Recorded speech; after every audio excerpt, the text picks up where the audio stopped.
Universitas Negeri Manado, Fakultas Matematika dan Ilmu Pengetahuan Alam, jurusan Biologi, Program Studi Pendidikan Biologi. Nah, pada kesempatan kali ini, saya akan menjelaskan tentang sistem ekskresi pada hewan vertebrata. Nah, sistem ekskresi pada hewan vertebrata, khususnya pada hewan amfibi, fishes, dan reptil.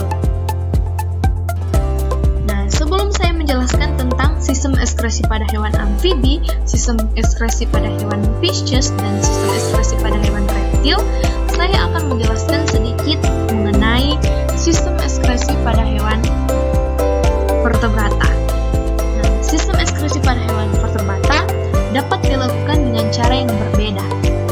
Adapun cara melakukan sistem ekskresi hewan vertebrata untuk semua kategori, yaitu melalui yang pertama, sistem geraknya, yang kedua sistem pernapasannya, dan yang ketiga sistem peredaran darahnya. Pada dasarnya, sistem ekskresi pada hewan vertebrata itu dilakukan dengan sistem yang serupa, namun tidak sama. Kita masuk di pembahasan kita yang pertama, yaitu sistem ekskresi pada hewan fishes. Nah, alat ekskresi pada hewan fishes atau ambil contoh pada saat ini pada ikan. Nah, sistem ekskresi pada ikan ini berupa ginjal, insang, dan kulit. Nah, ginjal ini bertugas untuk mengeluarkan urin sebagai zat sisa metabolisme, dan insang bertugas untuk alat pernafasan pada ikan. Dan sedangkan pada kulit memiliki tugas yang serupa. Nah, sistem ekskresi pada hewan fishes ini dilakukan dengan cara kerja yang berbeda-beda, baik pada ikan air laut maupun pada ikan air tawar. Dalam tubuh ikan air tawar terdapat kandungan nutrisi makanan yang banyak, meskipun kandungan garam dalam air tawar itu sendiri tidak ada. Nah, hal ini menyebabkan kandungan konsentrasi tubuh ikan lebih tinggi. Nah, kandungan air dalam tubuh ikan air tawar akan semakin banyak dan menyebabkan tubuh ikan menggelembung. Nah, untuk mengatasi masalah ini, maka cara adaptasi ikan air tawar ialah dengan meminum sedikit air dan mengeluarkan banyak urin. Nah, kebiasaan ini berguna agar kadar homeostatis pada tubuh ikan tetap terjaga. Dan untuk ikan air laut terdapat konsentrasi zat yang lebih rendah dibandingkan konsentrasi garam. Nah, karena dalam air laut mengandung banyak garam.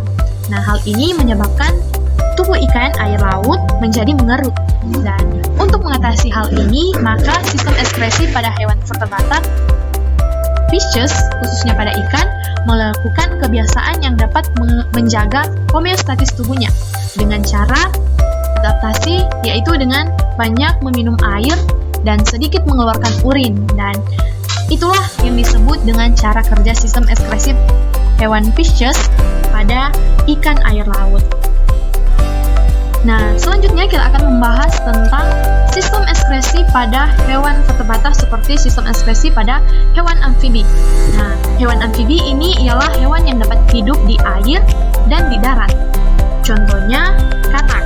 Nah, cara kerja sistem ekskresi pada hewan amfibi dapat dilakukan melalui ginjal, paru-paru, dan kulit.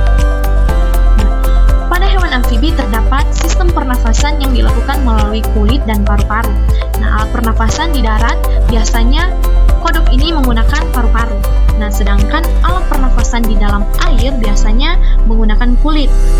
Hal ini dikarenakan di dalam air, kinerja paru-paru dalam tubuh katak tidak dapat bekerja dengan maksimal.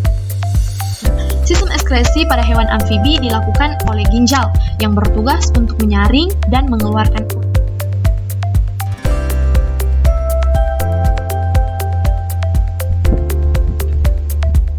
Kita akan membahas mengenai sistem ekskresi pada reptil. Nah, contoh hewan yang termasuk dalam kategori reptil ini seperti komodo, cicak, bunglon, buaya, biawak, kura-kura, ular, dan sebagainya. Nah, pada dasarnya, spesies reptil memang tidak terlalu banyak dibandingkan hewan lainnya. Meskipun begitu, sistem ekskresi reptil memiliki cara kerja yang serupa namun tidak sama dengan hewan lainnya. sebagian besar berupa asam urat dengan warna putih. Namun, untuk jenis reptil buaya biasanya mengeluarkan zat sisa dalam bentuk amonia.